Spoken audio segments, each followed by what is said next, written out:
Welcome to Sewbliss. Today I'm going to show you how to make this swimsuit cover-up.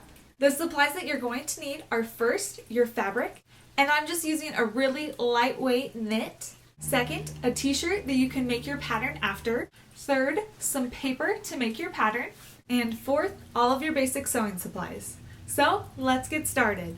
Our first step is going to be creating the pattern pieces. So I'm going to make the back piece first. So here I have my shirt folded in half. Here's the back of the shirt and here's the front of the shirt. So the seam is going right down the middle right here. And all I've done is traced around the back piece, adding a 1/2 inch seam allowance. So to start, I just drew a line following this fold all the way down, and that is going to be placed on the fold of our fabric. So we don't need to add seam allowances. Then I connected up here and I added 1/2 inch seam allowances all the way up to this seam line right here. There's a seam connecting the front piece and the back piece.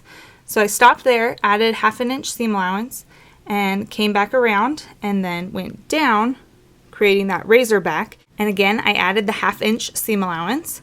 And then I came here and you can see the seam right here, and I added 1/2 inch right there. Now, I'm actually not going to follow this down because this shirt is a little tight. I'm actually going to flare it out a little bit and come down and add a couple inches. So it'll come down like this. So if I take this off, I then have this piece, and I can take my ruler and just place it right here, and then I'll decide how much flare I actually want. I want it pretty loose at the bottom, so the more I angle it out, the more flare I'm going to have at the bottom. So I'm going to angle mine just like this and draw the line down, and there we go. And obviously my paper is not long enough. I am going to make this about 35 to 40 inches long. I haven't really decided how long I want it.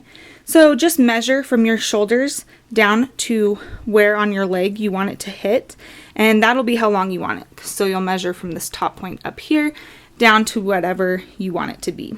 Now to create the front piece, all I did was open up the shirt. So that's the front of the shirt, and I did the exact same thing. I just added 1/2 inch seam allowance up here, and then down around the neckline, and down around where the arms go, and down the sides. And if you want it a little bit looser than your shirt, make sure to go out a little bit wider. Now here's what my front pattern looks like, and like the other one before, I'm just going to add the length. It's going to be either around 35 to 40 inches long, and I'm just going to decide that when I try it on, and then I can cut it to whatever length I want. Now once your patterns are ready, you can cut them out and then cut your fabric out. So I'm going to be cutting my front piece, just one piece out, and then for my back piece, I'm going to be placing it on the fold. Don't forget to do that, because that will create the full piece for us, and I'm only cutting one. After you have your pieces cut out, we're then going to start sewing. So here I have mine right sides together. You can't really tell with this fabric, but here I have my right sides together, and I'm lining up my shoulder seams. So this seam right here and this seam right here, and I'm going to sew those down first. And I'm going to be using a serger. If you don't have a serger, you can use a sewing machine. Just make sure you're using a stretch stitch. Some machines have one. If not, use a zigzag stitch. Next, I'm going to be lining up my side seams. Make sure your pieces are still right sides together. And then I'm going to use that same stitch and stitch down both side seams. Now, if you try on your cover up and you decide that it's a little too small or you want a little more flow to it, you can add these side panels like I did in the side seams, and I just added 3 inches across on one side and then 3 inches across on the other side. Once you have your side seams finished, then all you need to do is hem all of your raw edges, and I'm just going to use a double needle all the way around it.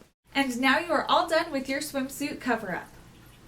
I hope you guys enjoyed this video. Make sure to give it a thumbs up and make sure to subscribe, and I will see you guys next time. Bye!